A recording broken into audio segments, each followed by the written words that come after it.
الحمد لله رب العالمين والصلاة والسلام على رسوله محمد وآله وأصحابه أجمعين أما بعد دا سلسلة الفقه الجهادي دا درسونو پر اړای کې مسله د طاغوت ذکر کېدله د هغې دوه حصې وشوې نن اهم مسله په طاغوت کې هغه د هغه چا شبهات او اعتراضات چې هغه فیصلې طاغوت ته وړي تاڼه کچرو سوالۍ وغیره ته هغوی بعضې شبهات لري چې د دغه شبهاتو په وجه باندې موږ تحاکم کوو طاغوت ته نو نن انشاءالله دغه شبهاتو ازاله به کیږي اوله شبهه چې څوک دا اعتراض کوي چې موږ طاغوت ته ځکه تحاکم کوو هغې ته فیصلې ځکه وړو دې دپاره ځو چې زموږ حق تلف کیږي که موږ لاړ نه شو دا حق زموږ ضایع کیږي انسان مجبور مکلف دی چې د خپل حق پوښتنه وکړي اگر که د طاغوت د ذریعې نه هم وي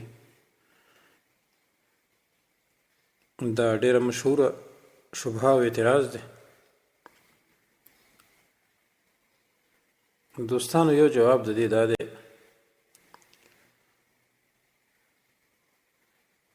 چې یو شخص یو خبره کوي هغه په دې باندې نه پوهېږي چې دا خبره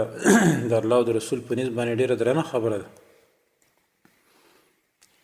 او هغه سبب جوړ شي د دې چې دا سړی جهنم ته بوځي داسې خبرې کول دا یو حیله ده د الله په دین کې او دارنګې د الله د محارمو هتک کول دی حقیقت د یو شي نه بدلیږي په نوم سره اگر که ته هر نوم کېدی نو دا تحاکم طاغوت ته دی یو سړی د قبر ته سجده کوي او ته هغه ته اله نه وی دا ستا اله دی اگر که ته اله نه وي دارنګې دلته هم ته د حق مطالبه کې او طاغوت ته تحاکم کې نو دا تحکم الی طاغوت دی اگر که ته دا نه وي چې یاره زه خو دې دپاره ورځم چې زه د حق طلب وکړم او حق مې ضایع نه شي نو دې کې یو مسلمان هم شک نه کوي چې تحاکم رجوع او رد دی طاغوت ته په وخت جګړه کې او دا جګړه پیښیږي په دې باندې چې ستا حق څوک لاندې کړي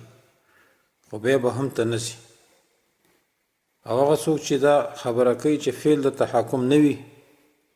بغیر د حق نه نو دا خبره خو یو عام شخص هم سره نشي منلی تحاکم وي دې دپاره چې د دوه کسانو به نزاع وي تنازع به وي یو به په حق وي بل به په ناحق وي لهذا دا شبهه ډېره غلطه شبهه ده که دا حق ستا ضایع کېږي هم امام شوکاني لیکلی دي خو تحاکم به طاغوت ته نه کې لکه الله فرمایي فإن تنازعتم فی شیء فردوه الی الله والرسول ان کنتم تؤمنون بالله والیوم الآخر نو دې ته تحاکم ویلی کېږي اگر که ته د حق د طلب دپاره هم ورځي داسې خو به هېڅوک هم نه وي چې په چا باندې حق نه وي هغه د تحاکم طلب وکړي یو طلب د حمایت د کافر نه دی هغه کولی شي صدیق اکبر رضی الله عنه لکه د ابن دغینه نه پناه غوښتې وه دارنګې صحابه کرام حبشې ته لاړه مخکې د دې تذکره وشوه په اول د اسلام کې دې وجې نه چې مشرکینو هغوی ته تکلیف رسولو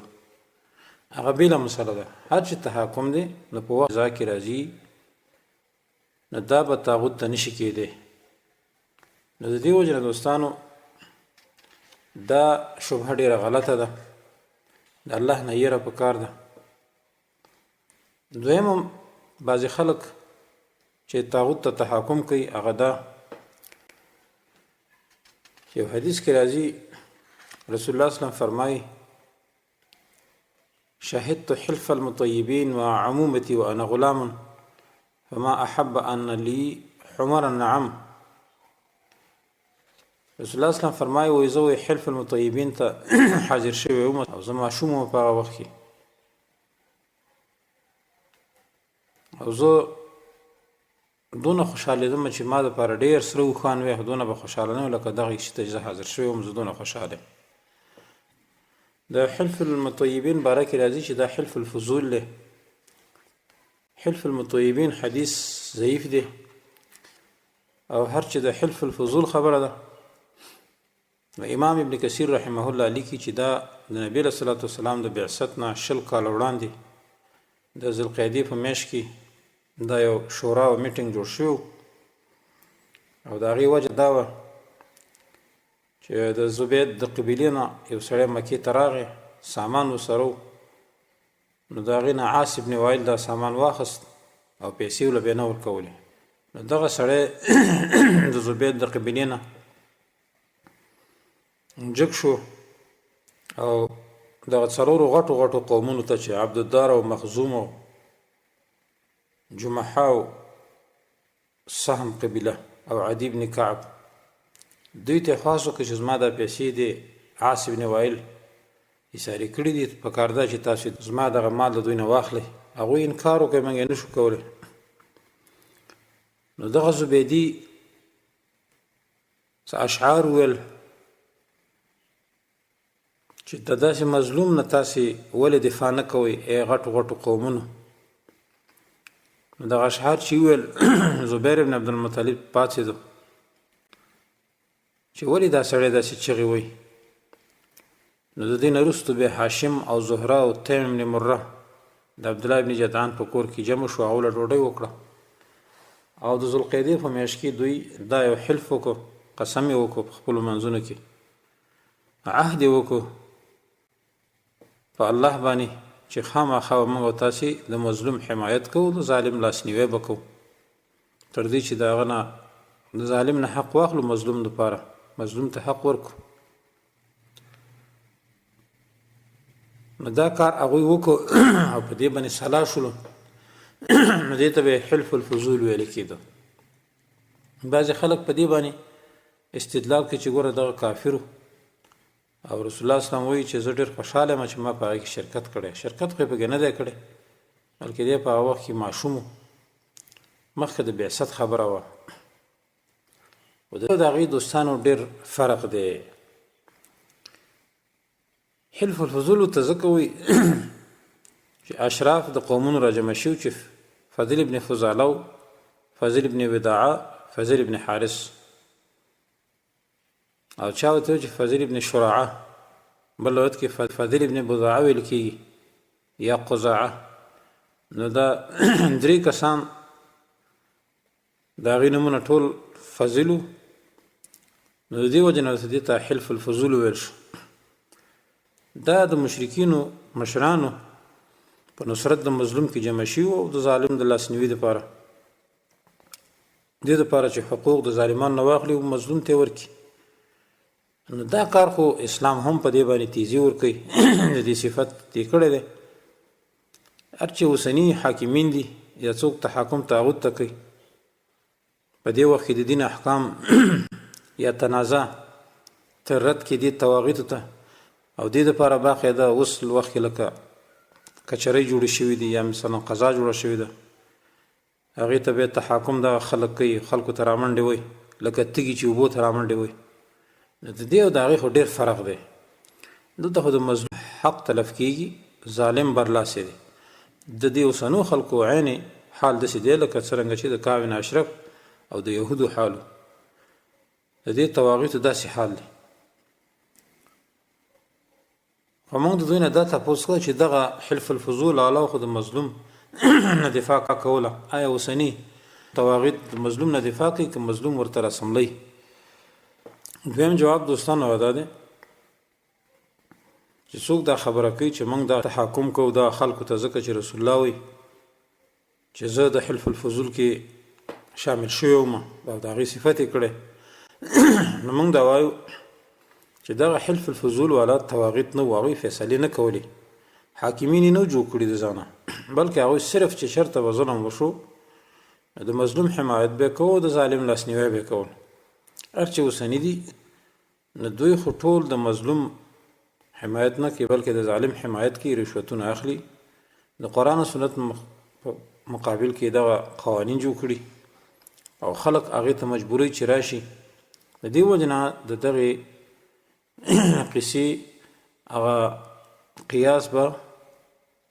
په اوسنو تواغیتو په دې کچرو او په دې فیصلو باندې به د هغې قیاس نشي کېدی. بله شبهه دوستانو دوی دا کوي چې موږ صحیح ده چې دې تاڼو تحصیل او دې ولسوالیو ته ځو، هر چې پخواني تواغیت دي هغوی د الله په حکم او د رسول په حکم راضي نه وو. موږ الحمدلله مسلمانان دا منلې ده، تحاکم کوو، اراده هم دا نه ده چې د غیر په فیصله باندې موږ فیصله وکړو. نو د دې یو جواب دا دی چې الله فرمایي یریدون ان یتحاکموا الی الطاغوت، دی اراده لري چې فیصلې طاغوت ته ویسي. نو اوس دلته دی فیصله کعب بن اشرف ته وړله، الله د دوی دغه اراده څه وګرځوله؟ تحاکم طاغوت ته وګرځو. لکه شیخ الاسلام ابن تیمیه رحمه الله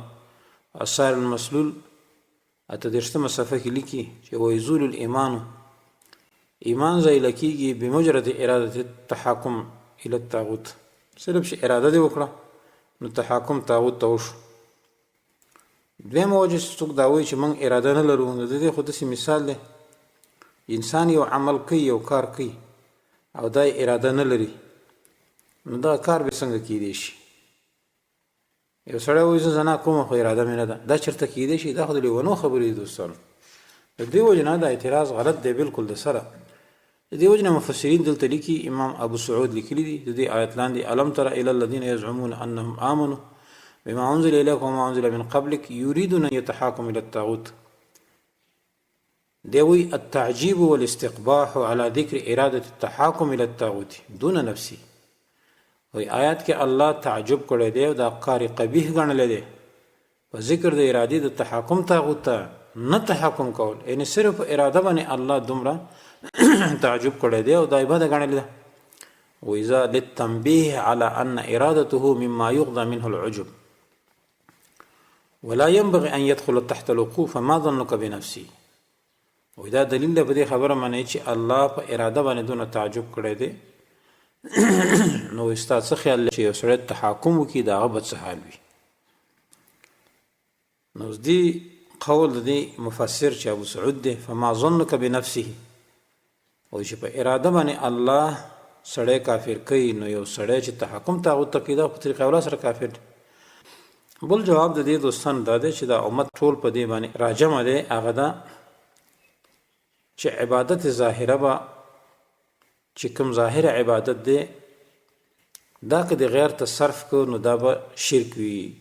داسې شرک چې هغه سړی د اسلام نه وباسي. برابر خبره ده که ستا اراده وي او که نه وي.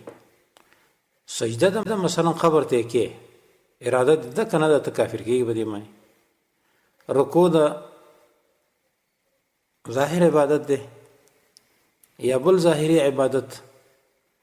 نو دا ستا اراده وي که نه وي دوستانو نو دا سړی په کفر ته رسیږي چې تی غیر الله ته کې. دارنګې تحاکم ظاهري عبادت دی،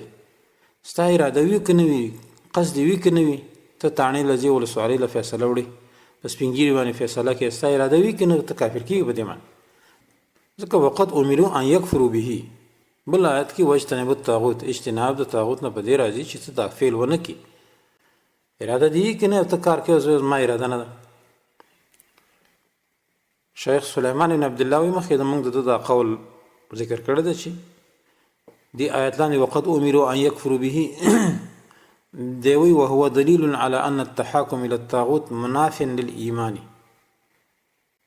فیصلې وړل طاغوت ته دا د ایمان په ضد باندې دي، نو فلا یصح الایمان الا بالکفر به، ایمان د سړي نه صحیح کېږي مګر په کفر په طاغوت باندې. وترک التحاکم الیه، او دارنګ یې پرېښودل د فیصلو وړل دې طاغوت ته. فمن لم یکفر بالطاغوت لم یؤمن بالله، چا چې کفر په طاغوت ونه کوي ایمان یې په الله رانه وړو. د دې وجې نه دوستانو دا عقیده غلطه ده. یو انسان دا عقیده ولري چې عبادت د غیر الله باطل دی بیا یې نه پرېږدي، نو په دې معنی دا سړی کافر دی ځکه پرې نه خو طاغوت باندې کفر ونه کړ یو سړی دا عقیده ولري چې دا عبادت د طاغوت باطل دی او پرېږدي لیکن د هغه سره بیا مینه کوي بغض ورسره نه کوي دا هم کافر دی دارنګه یو سړی ځي فیصلې تحاکم طاغوت ته کوي فیصله ورلي ولسوالۍ له ورځي کچرو له ورځي دانه تحصیل له ورځي دی وایي چې زما خو اراده نه ده دا هم په دې باندې کافر دی د دې وجه نه دوستانو شیخ الاسلام ابن تیمیه رحمه الله فرمای وبالجمله فمن قال وفعل ما هو كفر كفر بذلك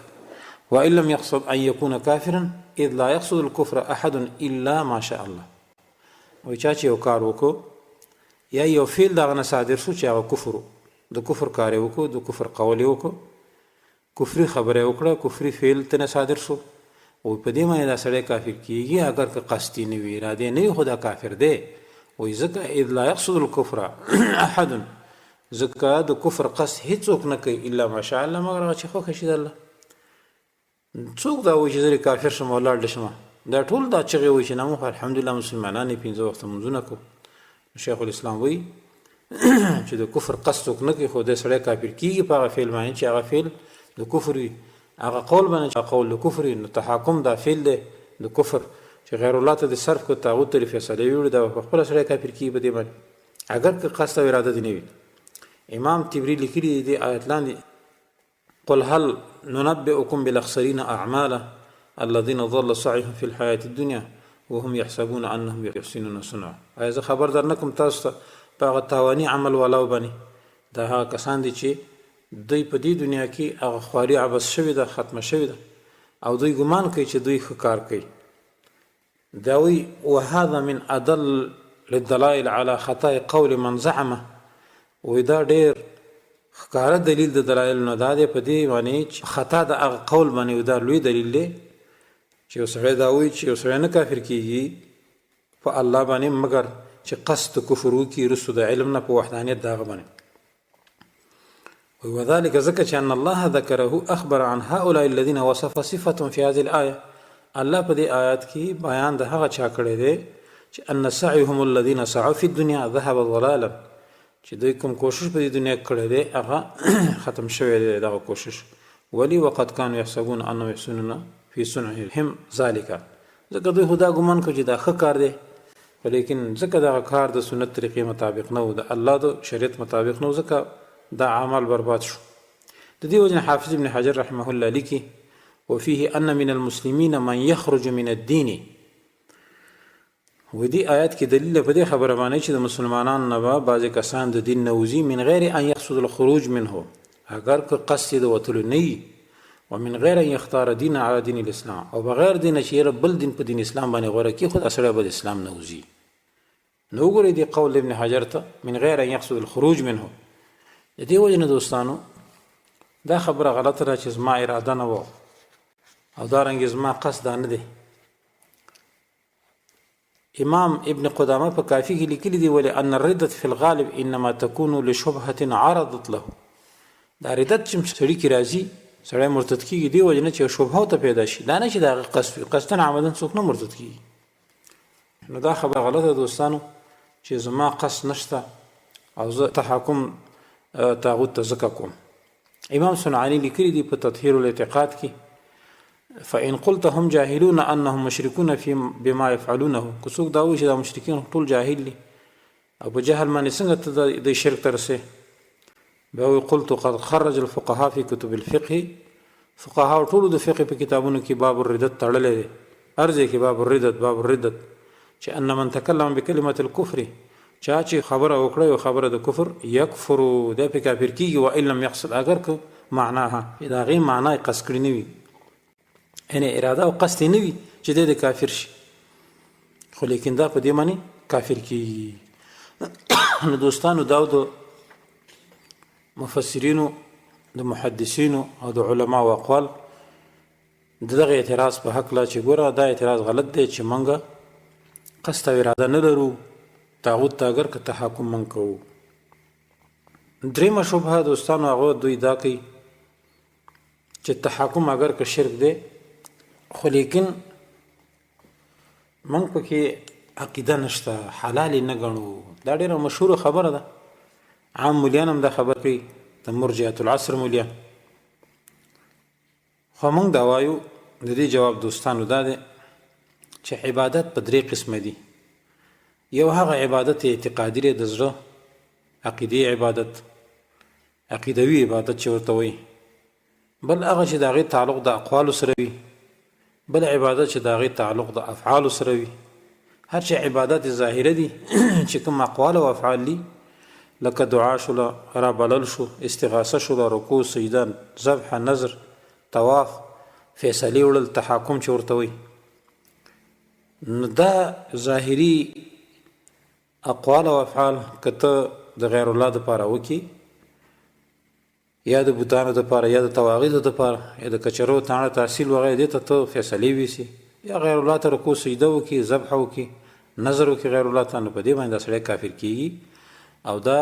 سړی د اسلام نه وباسي. دې کې بیا د عقیدې اظهار ته ضرورت نشته چې ته دا حلاله وګڼې او زما عقیده دا او یا نه ده. ځکه صرف کول د داسې عبادت غیر الله ته دا خود به خود کفر دی، شرک دی، ارتداد دی. اگر که ستا قصوي او که نه وي حلالې ګڼې که نه ګڼې، ځکه دا ظاهري عبادت دی. هر چې عبادات باطني دي چې هغه د عقیدې سره تعلق لري،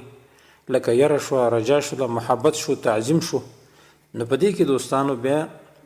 نطق ته څه شی دی، هغه احتیاج دی چې دې باندې به نطق کې تر څو چې د عقیده ستا راښکاره شي، ځکه دا عبادت قلبي دي، پټ دي. نو په دې کې دانو بیا څه ته استحلال او یا مثلا عقیدې ته پکې حاجت پیښي. هر چې دا مخکینی عبادت دي، تحاکم شو، رکوع، سجده، ذبح، نظر، طواف وغیره، دې کې بیا عقیدې ته حاجت نشته. عقیده دې وي که نه وي، که غیر الله ته دغه کارونه صرف کړل، غیر الله ته دغه حق ورکړو، په دې باندې سړی کافر کېږي. نو تحاکم به دا یو عبادت ظاهري دی، دا فعلي عبادت دی ظاهري. نو دا په عقیدې عبادت باندې سړی نه قیاس کوي چې وره دا عقیدوي عبادت دی، په دې کې استحلال شرط دی. دا خلق به دوستانو موږ نه راولو. دې وجې نه دوستانو دا شبهه د دوی بالکل باطله ده، غلطه ده چې دوی یو ظاهري عبادت قیاس کوي په عقیدوي عبادت باندې. بله شبهه دوستانو چې دوی دا کوي هغه ده چې موږ تحاکم دې تواغیتو ته کوو.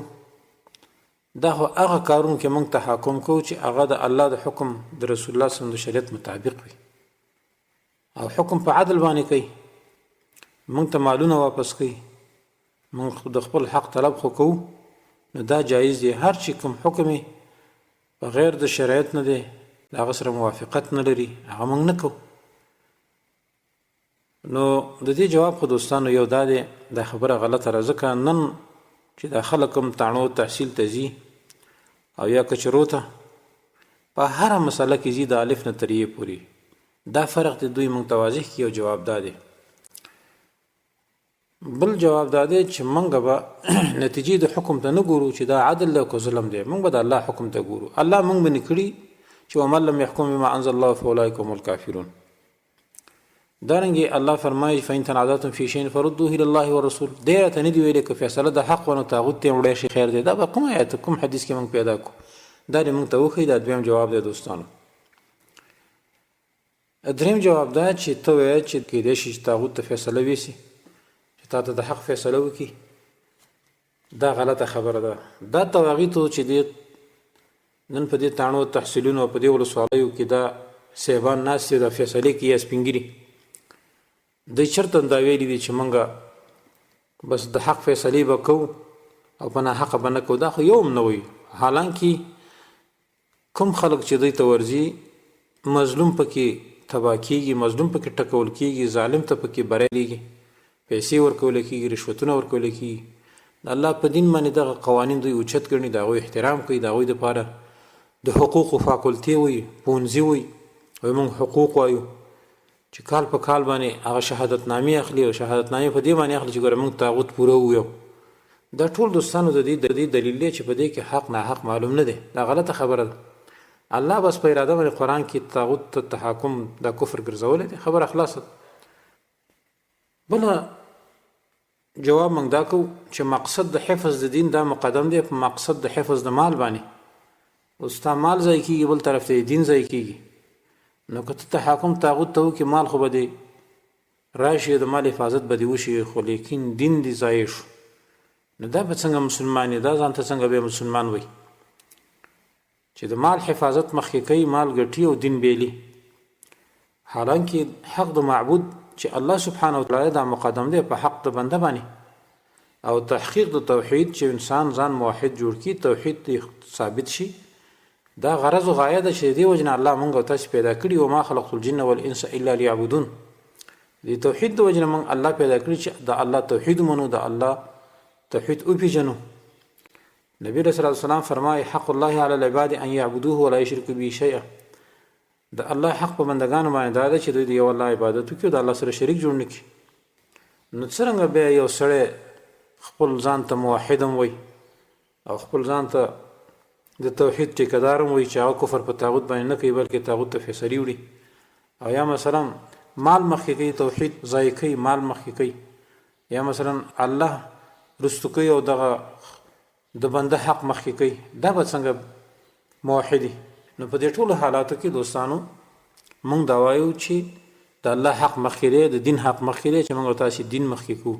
د الله حق مخکې کوو او دغه تحاکم ونه کړو طاغوت ته. دوستانو پنځمه شبهه دوستانو هغه دا ده چې بعضې خلک دا وایي چې مونږ مجبوره یو چې مونږ تحاکم دې طاغوت ته وکړو، د فیصلې دې طواغیتو ته یوسو، ځکه مونږ مضطر اضطرار حالت کې مونږ ته دا جایز ده چې مونږ لاړ شو د خپل حق حصول وکړو په دغه تاڼو، په دغه تحصیل، په دغه ولسوالیو کې یا د سپین ږیرو په نرخ باندې. دوستان اول جواب دا دی چې دنیوي لالچ په وجه باندې دا څه اضطرار نه دی. لکه مخکې چې مونږ ذکر کړو چې دنیا غوره کول په دین باندې او بیا ځان ته مضطر ویل، دا څه عجیبه خبره ده. مخکې مونږ ذکر کړو چې خیر د دنیا کې د ضایع شي خو چې دین د ضایع نشي، خیر د بنده حق د ضایع شي خو چې د الله حق ضایع نشي، چې شرک ونشي، ځکه تحاکم چې ته طاغوت ته کوې دې سره شرک راځي. نو مقصد د حفظ د دین مقدم دی په مقصد د حفظ د مال باندې. رسول الله صلی الله علیه وسلم ویلي دي تعیس عبد دینار، د دینار بنده هلاک دی، د درهم بنده هلاک دی. د دې وجنه سورة توبه کې الله سبحانه وتعالی اعذار الثمانیه ذکر کړی دی، اته اعذار. قل ان کان اباؤکم و ابناؤکم، ورته وایي چې ستاسې پلاران، ستاسې زامن، ستاسې ورونه، ستاسې بیبیانې، ستاسې قام قبیله، ستاسو مالونه چې تاسو کوم ګټلي دي، او یا هغه تجارت چې تاسو د هغې د کوټه کېدلو نه یېرېږئ، یا هغه کورونه چې تاسو خوښوئ، احب الیکم من الله ورسوله، دا تاسو د الله او د رسول نه غوره وي، و جهاد فی سبیله، د جهاد کولو په لار د الله کې. فتربصوا حتی یأتی الله بامره، نو تاسو انتظار کوئ تر دې چې الله یو فیصله راولیږي. والله لا یهدی القوم الفاسقین، الله هدایت نه کوي قوم فاسق ته. دې آیت کې دوستانو سوچ وکړئ، الله د دې اسباب دنیوي د وجنه چې دغه خلکو غوره کړي او جهاد یې پرېښی دی، الله سبحانه وتعالی په دې آیات کې څومره زم دغه خلکو بیان کړی، بدی بیان کړی. اوس دا سوال کوو چې یو سړی توحید پرېږدي د دې امور ثمانیو دپاره، د دې اتو شیانو دپاره،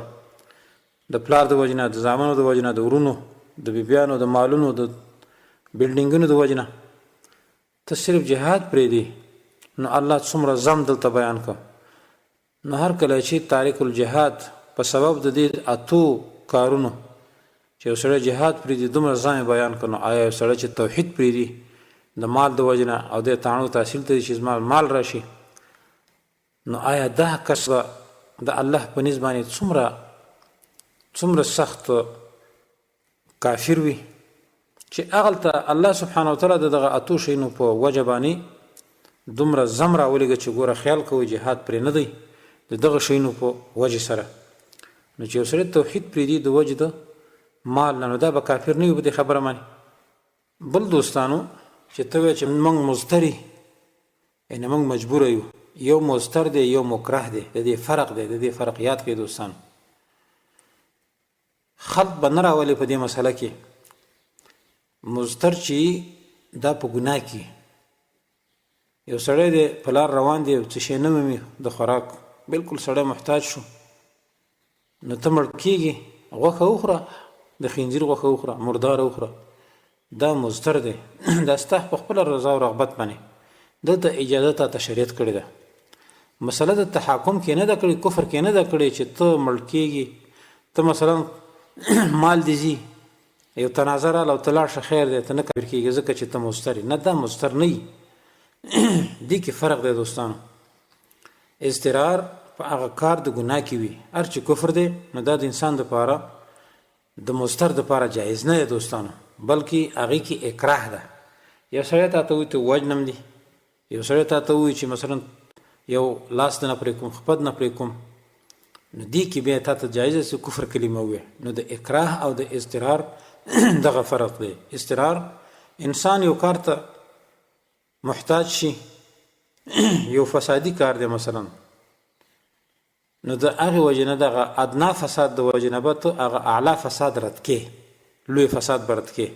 فمن اضطر غیر باغ ولا عاد فلا اسم علیه اوس ته مثلا یو ځای کې بالکل تنده دې وجني نو دا هم فساد دی چې ته مرداره خوري خو زه دغه کم فساد باندې ته هغه لوی فساد دفع که خیر دی ان الله غفور رحیم الله بخښنه کوونکی مهربان دی چې اکراه ده دا تعذیب د نفس دی چې هغه سړی هلاکوي وجني مونږ ته الله دا جایزه کړې ده چې مونږ کلمه د کفر هم وایو الا وقلبه مطمئن بالایمان نو د دې وجې نه دوستانو د اضطرار او دارنګې د اکراه کې فرق دی نو د دې مسلې خلط ملت راوستل نه دي پکار چې یو سړی دا وایي چې مونږ دغه محتاج څوک کوم یو محتاج دی مال د لاړ شي خیر دی که نه څه پروا کوي مونږ مخکې ذکر کړو چې مال مقدم کې توحید مقدم دی دا خبره غلطه ده دوستانو د دې وجه نه نو دا شبهه هم باطله ده دوستانو بله شبهه دوستانو هغه ده چې اکثر خلک نن وخت کې په دې شبهه باندې اخته دي چې هغوی دا وایي چې موږ څه وکړو چېرته لاړ شو شرعي محکمې نشته موږ چاته تحاکم وکړو تاسو موږ ته ووایئ اکثر خلک دا سوال د موږ نه هم کوي د دې جواب دوستانو علماو کړی ده ډېر پخوانۍ هم کړی دی او د دې دفع کړې ده د دې اعتراض د نبي رسول الله اسلام حدیثو کې هم دا شته دی د دې وجه نه حدیث کې راځي رسول الله اسلام فرمایي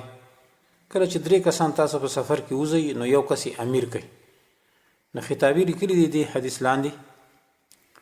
چې نبي رسول الله اسلام په دې باندې امر ځکه وکړو چې یو دوی جدا جدا نشي د دوی په منځ کې اختلاف را نشي بيو وفيه دليل على أن الرجلين إذا حكم رجلا بينهما في قضية فقضى بالحق فقد نفذ حكمه وإذا حديث دليل په دې باندې چې دوه کسانو دغه دریم کس امیر جوړ کو تحاکم یې هغه ته وکړو او دغه سړي په قرآن او سنت باندې فیصله وکړه نو د نبي اسلام حکم ومنه د دې وجه نه دوستانو نن وخت الحمدلله د قرآن او حدیث علما شته هغې ته باید رجوع وشي زه ولې تحاکم تاڼې ته کوم ولې تحاکم کچرو ته کوم یا تحاکم سپینګیري ته کوم علما شته د قرآن او سنت هغې ته فیصلې یوسئ که نه امام ابو بکر بن منذر نسابوري اجماع نقل کړله په خپل کتاب کې الاجماع 204 صفحه کې د لیکلي دي چې اجماع د علما په دې باندې على ان ما قضى قاض غیر قاض جاز اذا كان مما يجوز کله چې قاضي او فیصله وکړي نو دا د لپاره جایز ده خو هغه شي چې هغه شریعت ویلي د مقصد دا دی چې په دار اسلام کې یو سړی یا دار کفر یا دار حربي او د مسلمانانو ځان ته زیوي ځان ته لکه کورونه وي یو قریه وي یو کلی وي او په هغوی کې یو عالم دی نو په کار ده چې هغه دوی دپاره د قرآن او حدیث هغه فیصلې وکړي چې کوم الله رسول ویلي دي امام ابن قدامه مغني کې هم دا لیکلي و اذا تحاکم رجلان الى رجل حكما بينهما ورضياه وكان ممن يصلح للقضاء فحكم بينهما جاز ذلك ونفذ حكمه عليهما وبهذا قال ابو حنيفه د شافعي قول هم ذکر کړی د امام احمد بن حنبل رحمه الله قول هم ذکر کړی یعنې کله چې یو دوه کسان یو سړي ته فیصله ویسي او دغه دواړه په هغه باندې راضي وي او دا سړی په قرآن او حدیث فیصله کوي نو دا جایزه په نزد ابو حنیفه او د شافعي او امام احمد باندې. امام ابن عابدین حنفي هم لیکلی دی وان فقد وال لغلبة الكفار وجب على المسلمين تعين وال وامام للجمعه. شامل کړي دي که چېرته مسلمانانو قاضي ورک حاکم ورک نو چې فیصله وکړي د الله په شریعت باندې نو واجب د مسلمانانو باندې تعین دی والی تعین دی امام د جمعې لپاره او دارنګي د دې لپاره چې هغه د لپاره فیصله وکړي. بل ځای کې و اما بلاد علیها ولات کفار هر چې هغه زین دي هغه خورنه چې په هغه باندې د کفارو تسلط دی هغه په مسلط دي نو فیجوز للمسلمین اقامه الجمع والاعياد. مسلمانانو لپاره د جمعې او د اختر منځونه دا پکار دي چې هغه څه وکړي